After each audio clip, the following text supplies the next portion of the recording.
پھر اس کے بعد مغضوب لوگ جن پر اللہ تعالیٰ غصہ ہیں، ناراض ہیں، ان کے راستے سے ہمیں بچانا ہے، لیکن ہمیں نہیں پتا وہ کون لوگ ہیں، تو اللہ تعالیٰ نے اس کی تفسیر آگے فرما دی،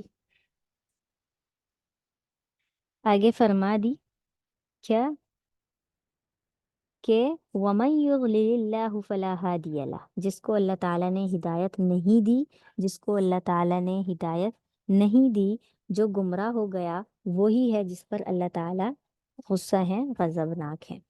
تو پہلی وجہ ہمارے پاس یہ آتی ہے کہ جب بھی ہمیں قرآن کی تفسیر کرنی ہے، قرآن کو سمجھنا ہے، تو کہاں سے سمجھنا ہے؟ قرآن کی اپنی ہی آیات سے، اور یہ اس وقت ہوگا جب ہم پورے قرآن کی تفسیر اور ترجمہ کریں گے تو ہمیں معلوم ہوگا کہ ہم کسی بھی آیت کا مفہوم اور مطلب کیسے سمجھ سکتے ہیں، ٹھیک ہے۔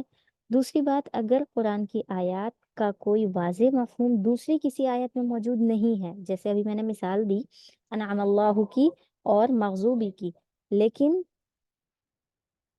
ایسا ہے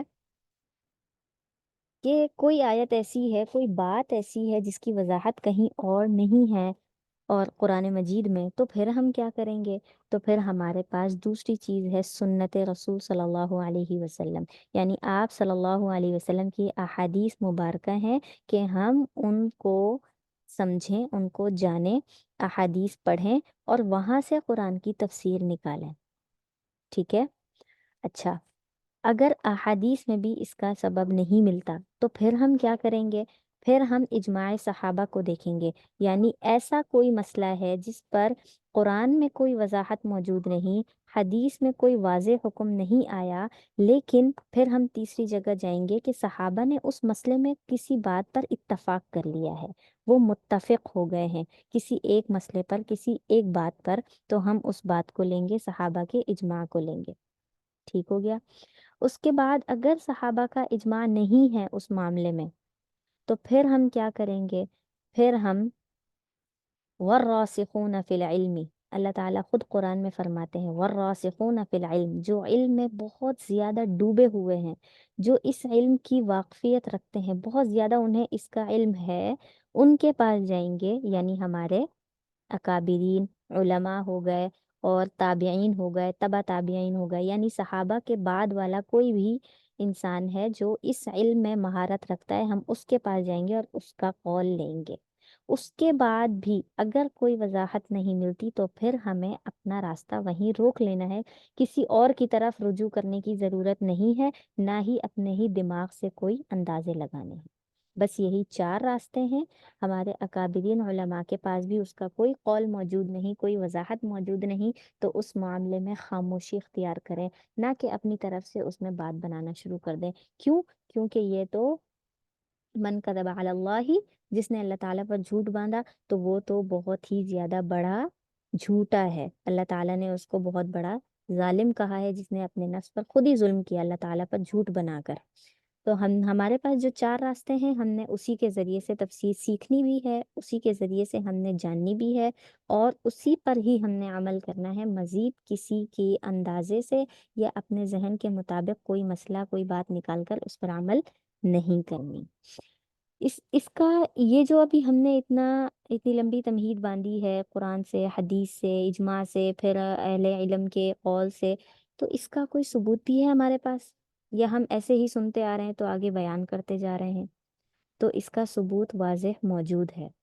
حضرت معاذ بن جبل رضی اللہ تعالی عنہ کو آپ صلی اللہ علیہ وسلم غالباً یمن بھیج رہے تھے، یہ شام بھیج رہے تھے، تو آپ صلی اللہ علیہ وسلم نے حضرت معاذ بن جبل سے پوچھا کہ میں تمہیں وہاں کا گورنر یعنی عالم بنا کر بھیج رہا ہوں، عامل سوری، اگر وہاں پر کوئی مسئلہ پیش آتا ہے تو تم کیا کرو گے؟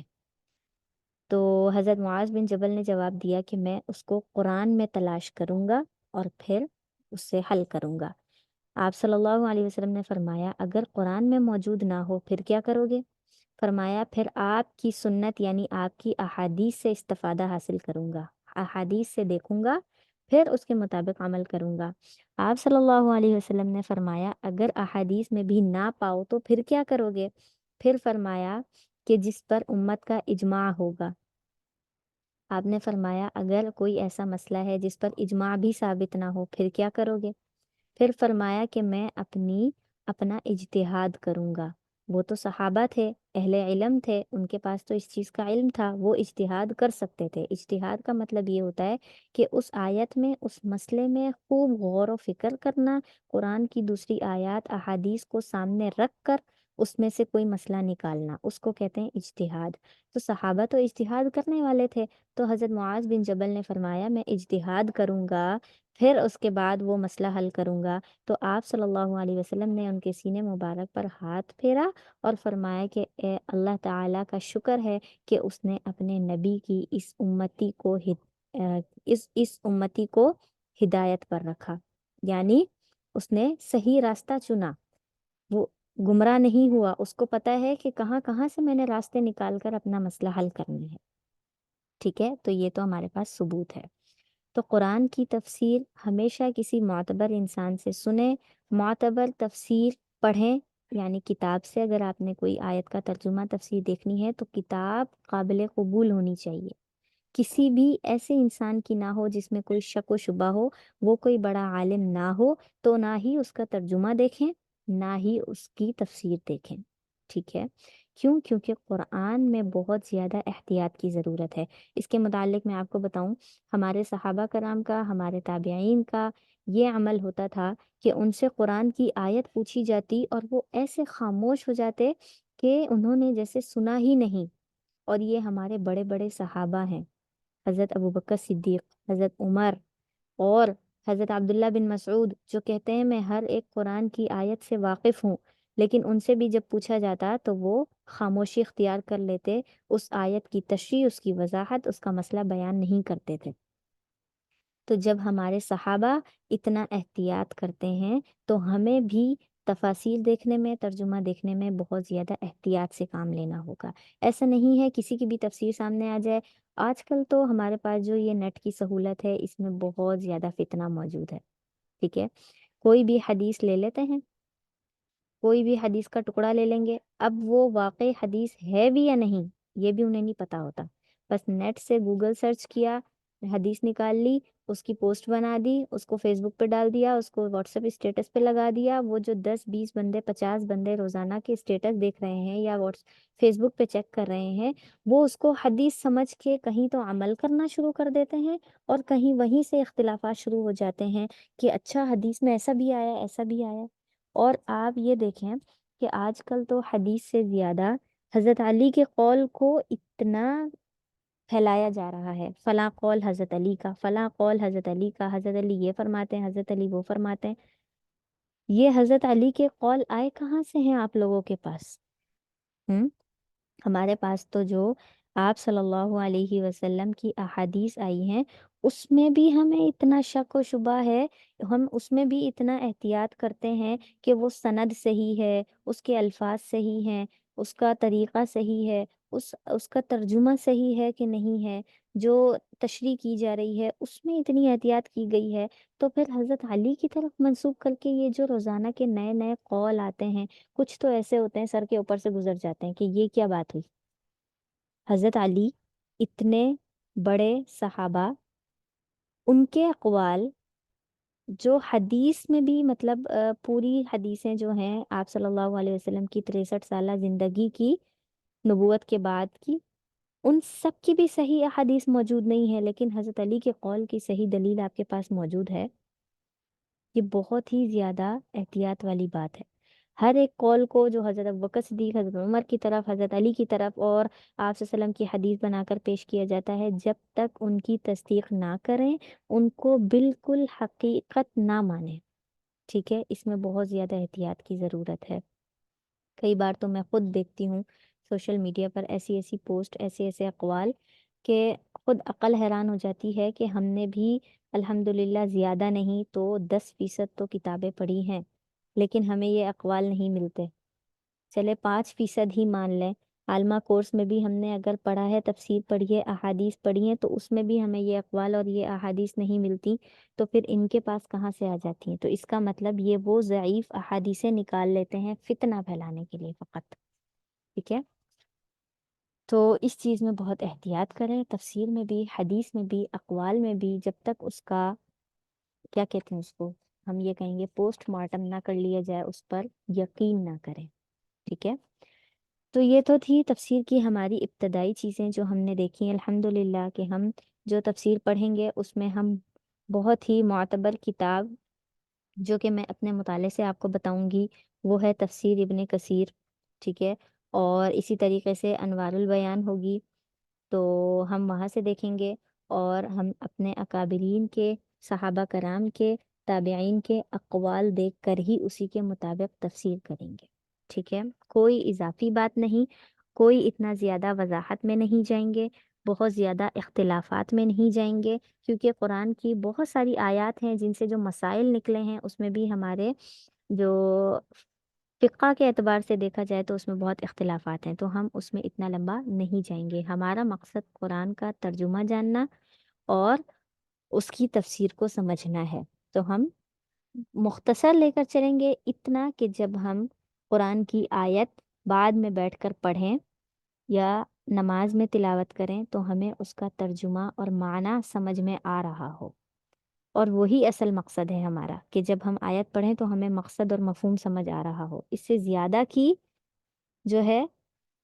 کوشش کرنی چاہیے، ایسا نہیں ہے کہ بس اتنا سمجھ کر کافی ہے، نہیں، اس سے زیادہ کی کوشش کریں، وہ بنیں جو اللہ تعالیٰ نے قرآن میں فرمایا والراسخون فی العلم، اس میں غوطے لگائیں، اس کو سمجھیں، بہت زیادہ اس میں مگن ہو جائیں، بار بار تفسیر پڑھیں اور آیات کا ترجمہ اور مفہوم سمجھیں، ٹھیک ہے؟ لیکن ہم وقت اور جو ہمارا ڈیوریشن ہے کورس کا اس اعتبار سے ہم اس کو تھوڑا مختصر لے کر چلیں گے، ٹھیک ہے؟ تو آپ سب اپنے پاس بھی قرآن کھول لیجئے، ہم آج پڑھیں گے سورۃ الفاتحہ، ٹھیک ہے؟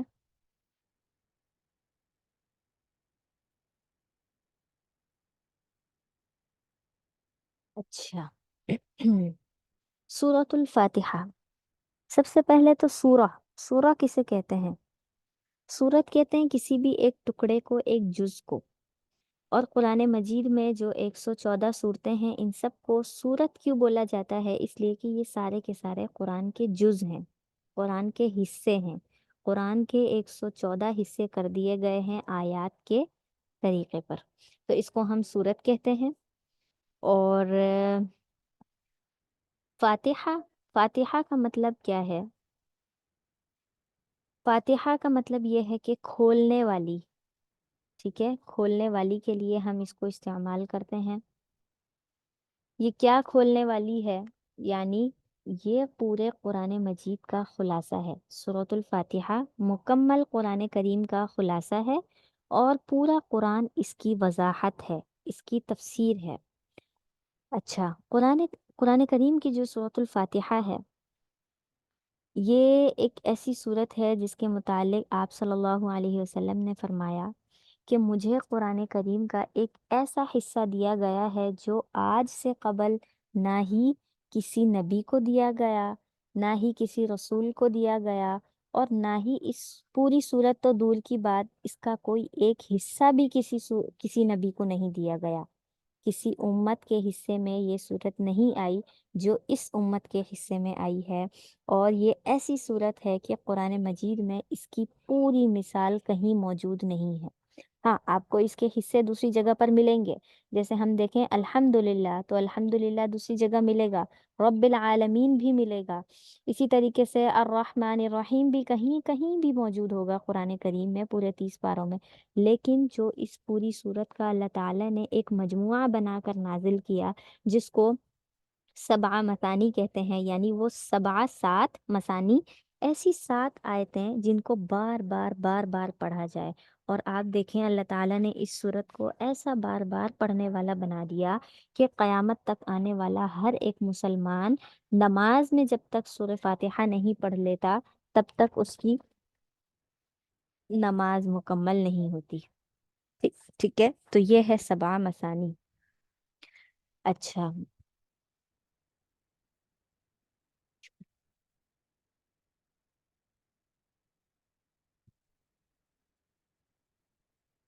ٹھیک ہے، اچھا، اور اس کے متعلق آپ صلی اللہ علیہ وسلم نے صحابہ کرام کو بھی فرمایا کہ مجھے اللہ تعالیٰ نے ایک ایسی صورت دی ہے جس کی مثال نہ ہی پورے قرآن میں ہے، اور نہ ہی اس جیسی صورت پہلے نازل کی گئی، نہ آئندہ کبھی نازل ہوگی۔ اور اسی طریقے سے اس کے فضائل بھی بہت زیادہ ہیں۔ اس کو جو ہے رقیہ بھی کہتے ہیں، سورۃ الرقیہ اس کا جو ہے نام ہے۔ جیسے فاتحہ اس کا نام ہے، اس کے بہت سارے نام ہیں، تو اس میں ایک رقیہ نام بھی ہے۔ اور رقیہ کہتے ہیں پھونک مارنے والی چیز، یعنی ایسی چیز جس کو پڑھ کر اگر پھونک ماری جائے تو اس کے بدلے آپ کو کچھ ملے، افادہ ہو، فائدہ ہو۔ تو اس کے متعلق یہ ہے کہ ایک مرتبہ ایک صحابی تھے، اور ان کے پاس جو ہے ایک باندی آتی ہے اور وہ کہتی ہے کہ ہمارے بادشاہ سلامت کی طبیعت بہت خراب ہے، اور طبیعت خراب ہے، ان کو اثر ہے، اور ہمارے پاس کوئی ایسے قابل معتبر بندہ نہیں ہے جس کے ذریعے سے ہم یہ ان کی جھاڑ پھونک کروائیں، تو آپ میں سے کوئی ہے اگر ان کا علاج کرنے والا تو لازمی اس کا علاج کریں۔ تو وہ صحابی کیا کرتے ہیں، وہ صحابی چلے جاتے ہیں، باقی ان کے ساتھ پوری ایک جماعت ہوتی ہے۔ تو پھر جو ہے پوری جماعت ہوتی ہے، وہ پوری جماعت حیران ہوتی ہے کہ ان کو کیا پتا کہ اس کا علاج کیسے ہوگا اس بیماری کا، اور یہ چلے گئے۔ اور ان صحابی کا نام غالباً حضرت سعید ابو سعید خدری تھا۔ تو وہ چلے گئے، تو صحابہ کرام بڑے حیران ہوئے۔ جب وہ واپس آئے تو ان لوگوں نے ان کو کیا کیا، ڈھیر ساری بکریاں دی نام میں۔ تو وہ باقی جو صحابہ تھے جماعت والے وہ بڑے حیران ہوئے، تو انہوں نے فرمایا کہ میں نے تو اس بادشاہ کا علاج کر دیا، وہ بالکل ٹھیک ہو گیا ہے۔ تو صحابہ نے پوچھا کہ آپ نے کیسے اس کا علاج کیا؟ تو انہوں نے فرمایا کہ میں نے ایک ایسی صورت پڑھی ہے جو شفا دینے والی ہے، اور اس کے ذریعے میں نے اللہ تعالیٰ سے دعا کی اور اللہ نے ان کو شفا دے دی۔ پھر جب وہ جو بکریاں ملی تو صحابہ کو بڑا شک ہوا کہ بھئی اب ہمیں یہ بکریاں جو جو ہم نے رقیہ پڑھا ہے، یعنی ان پر جو دم کیا ہے، اس دم کے بدلے ہمیں یہ بکریاں لینی بھی چاہیے کہ نہیں لینی چاہیے۔ تو انہوں نے کیا کیا، ان کو ذبح کر کے کھا تو لیا، لیکن آپ صلی اللہ علیہ وسلم کے لیے تھوڑا سا بچا لیا اس میں سے۔ جب آپ صلی اللہ علیہ وسلم کے پاس آئے تو آپ صلی اللہ علیہ وسلم کو یہ واقعہ سنایا کہ بھئی یہ صحابی گئے تھے کسی کے پاس، اور بادشاہ کو ایسے ایسے دم کیا، اور انہوں نے اس طریقے سے ان کو بکریاں دی ہیں۔ تو اب ہم نے بکریاں تو کھا لیں، کیونکہ ان دنوں ہم بھوک کے کافی حالات تھے، قحط تھا، تو ہم نے بکریاں تو کھا لیں، کیا وہ کھانا درست تھا؟ تو آپ صلی اللہ علیہ وسلم نے حضرت ابو سعید خدری سے فرمایا کہ تم نے کیا پڑھا اس بادشاہ پر؟ تو انہوں نے فرمایا میں نے سورۃ الفاتحہ پڑھی بسم اللہ کے ساتھ، اور اس پر دم کر دیا، اور وہ بادشاہ ٹھیک ہو گیا۔ تو آپ صلی اللہ علیہ وسلم بہت خوش ہوئے، آپ نے ان کے لیے دعا بھی فرمائی، اور پوچھا کہ تمہیں کیسے معلوم ہوا کہ یہ جو ہے رقیہ ہے، یعنی یہ دم کرنے والی چیز ہے؟ تو انہوں نے فرمایا کہ اس پوری صورت کے اندر اللہ تعالیٰ کی حمد و ثنا ہے، ٹھیک ہے، اور یہ القرآن ہے، قرآن کا پورا خلاصہ ہے۔ تو ہم اگر اس صورت کو پڑھ کر کسی پر دم کرتے ہیں تو اس سے اثر زائل ہو جاتا ہے، ٹھیک ہے۔ اور آپ کو معلوم ہے ہمارے جو استاد محترم تھے، انہوں نے ہمیں حدیث پڑھائی ہے، وہ کہتے تھے کہ جب تمہاری طبیعت خراب ہو، بخار ہو، کچھ بھی ہو، صرف یقین کامل ہونا چاہیے، یقین ہونا چاہیے انسان کو۔ تو جب تمہاری طبیعت خراب ہو تو تم نے کیا کرنا ہے، ایک گلاس پانی لینا ہے، اور ایک صفحے پہ سورۃ الفاتحہ لکھ لینی ہے، اور وہ پانی کا گلاس اس صفحے کے اوپر رکھ لو، اور سورۃ الفاتحہ 7 مرتبہ پڑھ کر اس پانی میں دم کرو اور پی لو۔ تمہیں جو بھی بیماری ہوگی وہ ختم ہو جائے گی، جو بھی بیماری ہوگی وہ ختم ہو جائے گی۔ یہ صرف یقین کی بات ہے، اگر یقین کیا جائے تو واللہ قرآن کریم کی یہ صورت اتنی زیادہ معتبر ہے اور اتنی ہی زیادہ فضیلت والی ہے کہ اللہ تعالیٰ اس کے ذریعے سے شفا دیں گے۔ ہاں، ہمارے یقین میں کمی ہو سکتی ہے، ہم شک کی نظر سے اس کو پی سکتے ہیں، جیسے ہمیں شک ہو پتہ نہیں ٹھیک ہوگا کہ نہیں ہوگا، پتہ نہیں اس کا اثر ہوگا کہ نہیں ہوگا، اگر ہمیں شک ہے تو اس کا اثر نہیں ہوگا ویسے جیسے ہونا چاہیے، ٹھیک ہے۔ اگر شک نہیں ہے، ہمیں پورا یقین ہے کہ میں یہ پانی پیتی ہوں اور اس کے چند چھینٹے اپنے منہ پر اپنے جسم پر ڈال لیتی ہوں تو میں بالکل ٹھیک ہو جاؤں گی، تو اللہ کی قسم یہ صورت اس بندے کو ہر ایک بیماری سے شفا دینے والی ہے، ٹھیک ہے؟ کیونکہ قرآن جھوٹ نہیں ہے، ہمارا یقین ڈگمگا سکتا ہے، قرآن کی آیت کبھی بھی کمزور نہیں پڑ سکتی ہمارے ایمان کے سامنے، ٹھیک ہے؟ اچھا، سورۃ الفاتحہ کی یہ فضیلت تھی۔ اس کے بعد ہم چلتے ہیں آیات کی طرف، ترجمہ اور تشریح کر لیتے ہیں۔ آج کی کلاس ہماری تھوڑی سی مختصر ہوگی، وجہ اس کی یہ ہے کہ آج ہم صرف ابتدائی باتیں دیکھنے والے تھے اور سورۃ الفاتحہ کی تفسیر۔ انشاءاللہ کل سے ہماری ترتیب تھوڑی لمبی ہوگی کہ ہم 40 دن کا نصاب اس میں پورے قرآن کو کور کر سکیں۔ تو سورۃ الفاتحہ دیکھ لیتے ہیں۔ ہم نے نام دیکھ لیا، سورت کے معنی ہوتا ہے جز اور ٹکڑا، یعنی قرآن کا ٹکڑا، اور فاتحہ کے معنی ہے ابتدا کرنے والی، فتح کرنے والی، یا پھر ابتدا کرنے والی اور کھولنے والی۔ بسم اللہ الرحمن الرحیم۔ بسم اللہ یہ کیا ہے؟ یہ قرآن کا ایک جز ہے۔ اچھا، اس کے متعلق تھوڑا سا اختلاف بھی ہے کہ بسم اللہ الرحمن الرحیم یہ سورۃ الفاتحہ کا ہی حصہ ہے، یا پھر یہ ہے کہ سورۃ الفاتحہ جو ہے وہ الحمدللہ سے شروع ہوتی ہے، بسم اللہ سے شروع نہیں ہوتی۔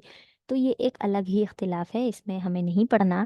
مختصر یہ ہے کہ سورۃ الفاتحہ کے ساتھ جو بسم اللہ لکھی ہے وہ پورے قرآن کا حصہ ہے، ہر ایک سورت کے شروع میں آتی ہے بسم اللہ۔ اور دوسرا یہ ہے کہ یہ قرآن کا حصہ ہے، جیسا کہ سورۃ النمل میں ہے بسم اللہ الرحمن الرحیم پورا موجود ہے، تو اس وجہ سے ہم اختلاف میں نہیں جاتے، بس ہمیں اتنا پڑھنا کافی ہے کہ یہ قرآن کا ہی حصہ ہے، اور یہ اتنا بابرکت کلام ہے، جملہ ہے، کہ اللہ تعالیٰ نے اس کو ہر صورت کے ابتدا میں رکھا، ہر ایک امر یعنی ہر کام شروع کرنے سے پہلے اس کو پڑھنا لازم کیا۔ اچھا جی، تو بسم اللہ، بسمی کہتے ہیں اسم کو، اسم نام، اللہ، اللہ کا مطلب ہے اللہ یعنی ہمارا پروردگار رب۔ بسم اللہ، اللہ کے نام کے ساتھ، ساتھ کا ترجمہ ہم نے کیا ہے با کے ساتھ، بسم اللہ، اللہ کے نام کے ساتھ۔ کیا کرنا ہے یہاں پر؟ اللہ تعالیٰ کا قرآن کریم اتنا جو ہے وہ ہے، کیا کہتے ہیں اس کو، مختصر ہے اور جامع ہے، جس کو کہتے ہیں جوامع الکلم، جو اللہ تعالیٰ نے آپ صلی اللہ علیہ وسلم کو بھی عطا کیے ہیں، کہ اس میں لفظ مختصر ہوتے ہیں، لفظ کم ہوتے ہیں، لیکن اس کا معنی، اس کا ترجمہ، اس کی جو وضاحت ہوتی ہے وہ اس قدر طویل ہوتی ہے کہ اگر ساری زندگی میں ہم اس آیت کو، اس لفظ کو بار بار پڑھیں تو ہر بار ہمیں ایک نیا ترجمہ، ہر ایک بار ایک نئی چیز ہمیں ملے گی۔ تو یہاں پر بھی بسم اللہ مختصر ہے، لیکن اس کے شروع میں ایک لفظ ہے اشرعو، اشرعو عربی کا لفظ ہے جو یہاں موجود نہیں ہے، لیکن ہم اس کا ترجمہ کرتے ہیں۔ تو اشرعو کا مطلب ہے میں شروع کرتی ہوں یا میں شروع کرتا ہوں۔ اب آپ کہیں گی ہم ہمیشہ پڑھتے ہیں بسم اللہ الرحمن الرحیم، میں شروع کرتی ہوں اللہ کے نام سے، تو میں شروع کرتی ہوں کا ترجمہ کہاں سے کرتے ہیں؟ یہیں سے کرتے ہیں کہ اس کے شروع میں اشرعو ہے، اشرعو بسم اللہ الرحمن الرحیم، ٹھیک ہے؟ تو میں شروع کرتی ہوں بسم اللہ، اللہ کے نام کے ساتھ۔ اب اللہ کون ہے، کیسا ہے، اس کی صفات کیسی ہے؟ ہر کام، ہر چیز جو میں اللہ کے نام کے ساتھ شروع کر رہی ہوں، اب اس اللہ کو بھی تو جاننا چاہیے نا کہ وہ ہے کیسا، وہ کون ہے، وہ کیا کرتا ہے۔ ایک سیکنڈ دیجیے گا مجھے بس۔